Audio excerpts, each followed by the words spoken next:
Welcome to In Their Words, a podcast brought to you by the UPMC Pinnacle Foundation and UPMC in Central PA. This series highlights powerful stories of hope, healing, and humanity, told directly by the people who lived them.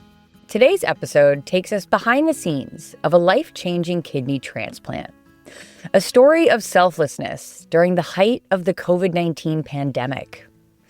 But this isn't just the story of a grateful parent or a heroic donor.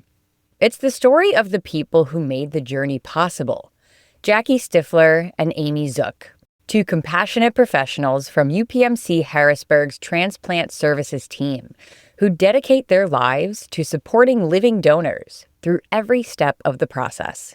Their work goes far beyond paperwork and procedure. It's emotional. It's personal. It's transformative.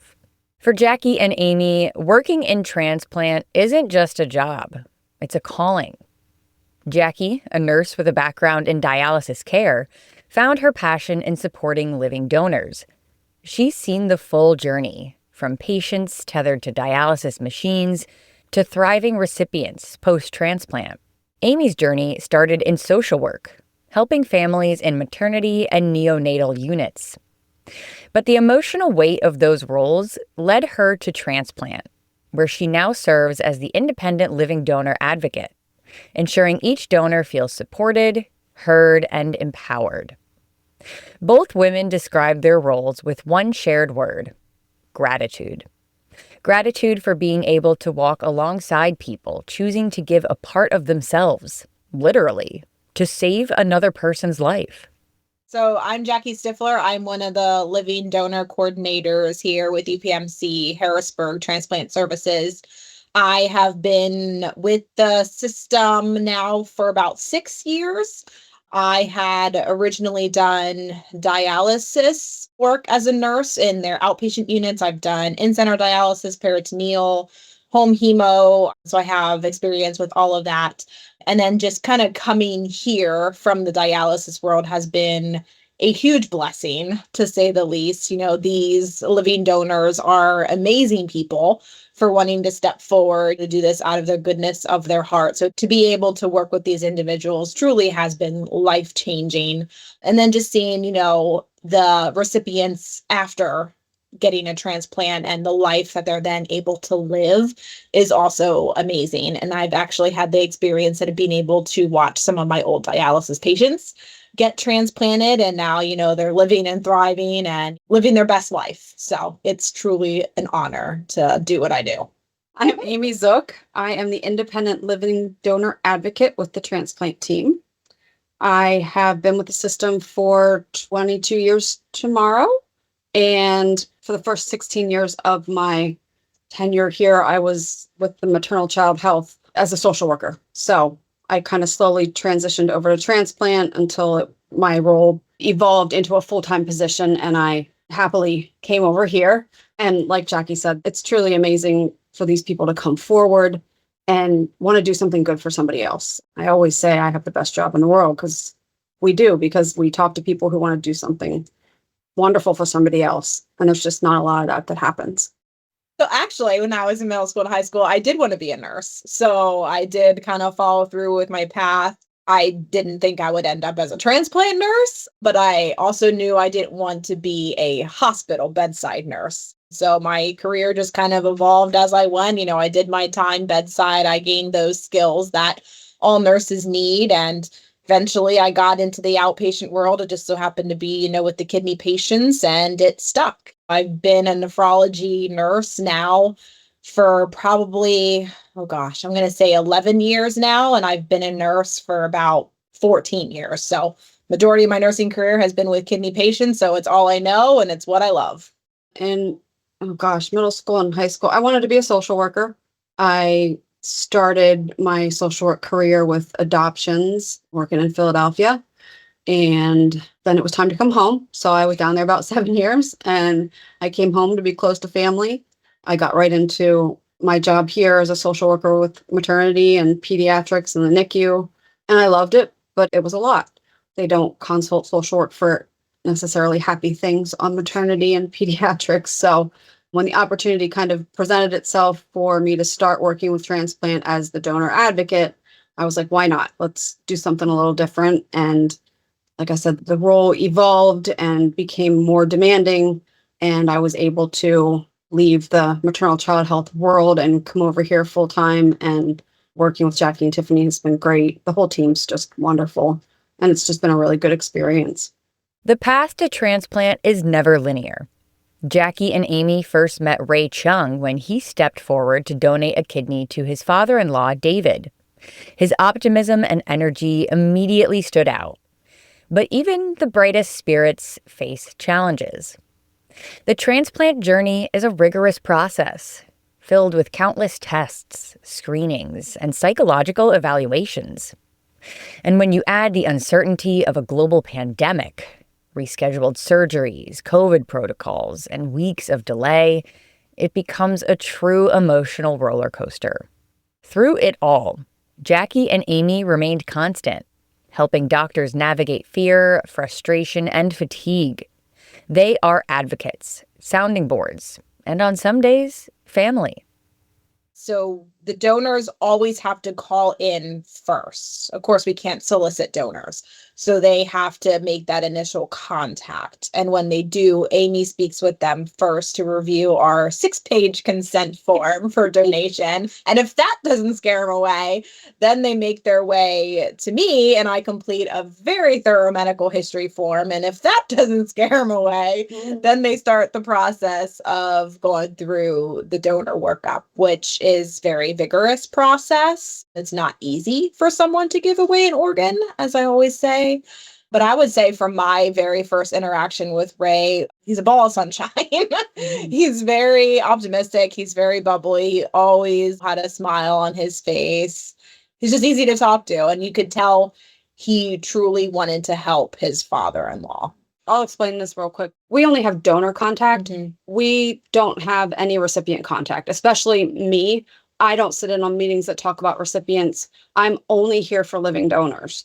So I don't always get to see the other side of it with recipients thriving. I hear about them.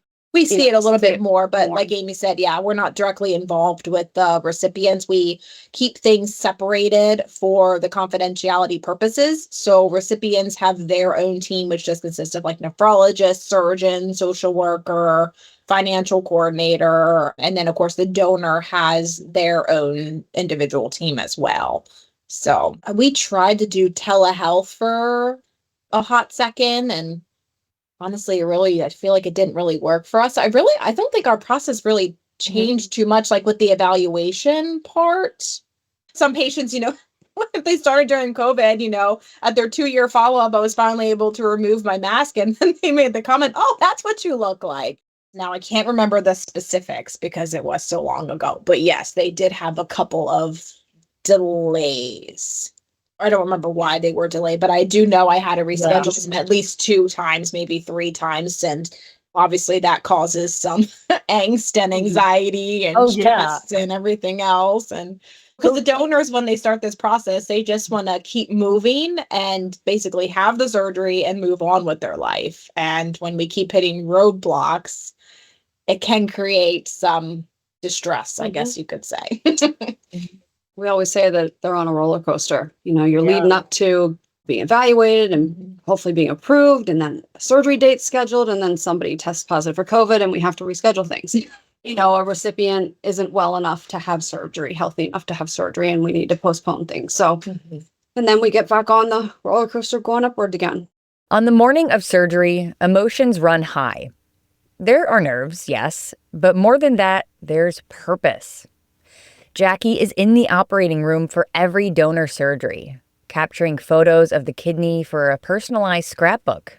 One final gesture of thanks from a team that's been with the donor every step of the way. Amy quietly checks in with each donor in pre-op, offering a last moment of reassurance before they go under anesthesia. And when the transplant is complete, the impact is immediate. David, Ray's recipient, shared that before the surgery, he could barely make it through the day without 5 or 6 naps. Since the transplant, not a single one. From everyday things like mowing the lawn to monumental changes like regaining independence and energy, these outcomes are why Jackie and Amy do what they do. Kendra, our admin assistant, she does this. So I am blessed to be able to go into the operating room for every single donor. And in the operating room, I do take photos of the process of removing the kidney. So some photos are taken on the big screen where the kidney is still inside. And then once the kidney is outside the body, then I take photos, obviously, of the kidney outside the body. And then Kendra just kind of compiles everything and creates a scrapbook for the donors. And it's just kind of our way of saying thank you. If you don't like blood and guts, then you probably shouldn't look at it. It's not too gory. No, it's not. But it is. You're looking at a live kidney and don't usually get to do that. I would just say my biggest feelings is probably gratitude just for being able to be this little part of their story. Sure. And that'll be able to stick with them for the rest of their life. I would just say, gratitude. We come in before they go into surgery so that they have some familiar faces in the pre-op part. So it's not just strangers. All these random nurses and coming in. anesthesiologists running around like we're there. That way, if they have any last minute questions. As a donor advocate, I check in one more time to make sure that they want to do this because they can change their mind up till anesthesia puts them under. So I just kind of check in real quietly and say, "You good?"